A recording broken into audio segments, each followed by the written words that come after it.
My name is Mike Foster, the Entrepreneur's Mentor, and welcome to my latest video snippet. My snippets are my thoughts to help you with the development of your business, and this latest snippet is entitled The Organisational Structure.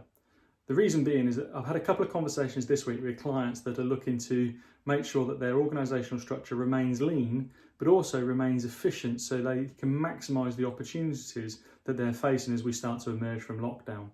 Now, you may have an organisational structure written in the traditional way, which is bottom up or top down, where you have the most senior role like the managing director, then the reporting line, so the directors, managers and the different roles that report in that way. I want to share with you my thoughts that I hope would get you to think about the impact of each individual role, the return on investment of each individual role and the whole structure. Now, grab one piece of paper and on the left hand side create 6 horizontal boxes. They would be leadership, ownership, management, seniors, your core and your support. Now the support is internal or external. That may be internally, teams like your finance team, your HR and your people, your admin teams, those that are supporting the rest of this structure. Your core are those that are responsible for your revenue generation. Now that may be directly in terms of things like marketing and sales, in terms of building the revenue, but also in terms of your operational excellence, who's responsible for delivering the promise and making sure that you obtain that revenue. Then you have your seniors and your managers. Now the managers are those that are responsible for the department, for example, but your seniors, in my opinion, are those that probably your core team look to before going to the directors or the managers in the business. And they are perhaps the mentors of the traditional mentors in the business. And then the last two are ownership and leadership.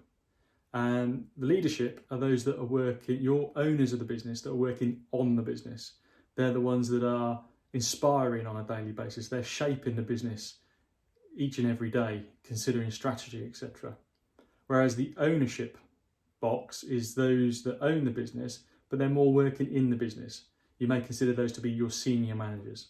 So your 6 boxes are leadership, owners that work on the business, ownership, owners that work in the business, your management, your seniors, your core, and your support team.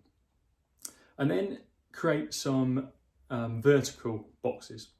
So they would be the roles and responsibilities within the business. So that may be your strategy, your sales, your marketing, your operations, your finance, your HR and people, for example.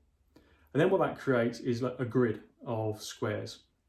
And then I encourage you to take some post-it notes and start placing post-it notes on the grid to say, okay, if I consider one of the verticals, so let's say, for example, sales, what do we need in the business?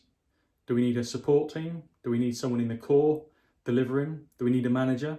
Do we need a director that's working in the business, or do we need leadership in that area? And do that for each vertical. Again, do that for HR, people, finance, etc. At this point, forget about any personalities that are already in your business, because you're about creating the right structure for your business and having the right roles in the right places. And then we can start to fit the names around that.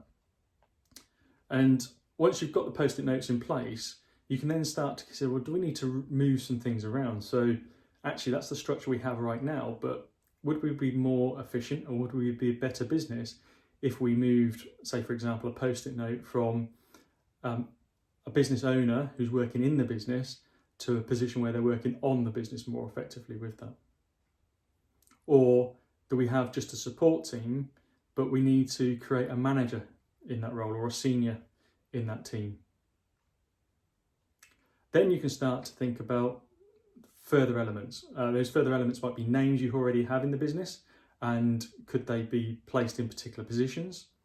That may mean a change of role for an individual because you'll think they're better suited, because it's about getting the right people in the right place.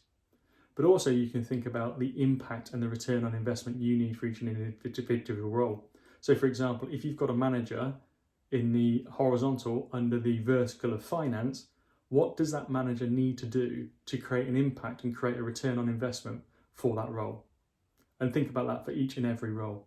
And this isn't their job description, This is the impact that they need to make. I can assure you, thinking about your structure in this way you will have a lean organisation that creates that return on investment for you individually and collectively. As always, I hope my snippet's been of use to you. If you have any questions or observations, then please drop me a line. Please also subscribe to my YouTube channel, and next time I release my latest snippet, you'll be one of the first to know.